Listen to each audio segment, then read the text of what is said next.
How does a Muslim perform prayers on flight?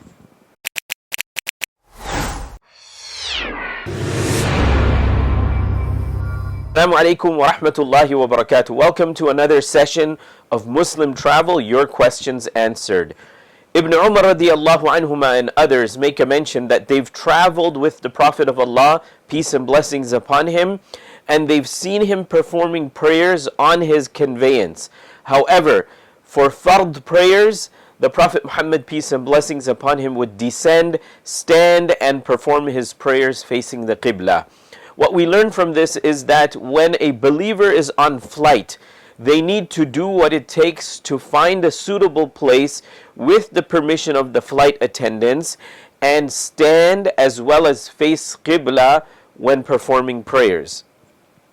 However, this may not be possible in every circumstance or situation. So if it's not possible to stand or to face the Qibla, then while seated on flight, perform the prayer. One thing to keep in mind is that when we are doing ruku' and sujood, we will be gesturing with the movements of our body. And also to keep in mind is that the sujood, the prostration, will always be further inclined or declined than the ruku', the bowing. The Almighty says in the Holy Quran, فَاتَّقُوا اللَّهَ مَا اسْتَطَعْتُمْ. Be conscious of God as much as possible.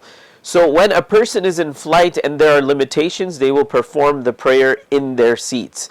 There are some jurists who state that once on land, one should repeat the prayer that was performed seated because of the limitations. Nevertheless, perform your prayers even on flight, as the flexibility is there to combine prayers as well as be seated if it's impossible to stand or face the Qibla. Jazakumullahu khairan. Wassalamu alaikum wa rahmatullahi ta'ala wa barakatuh.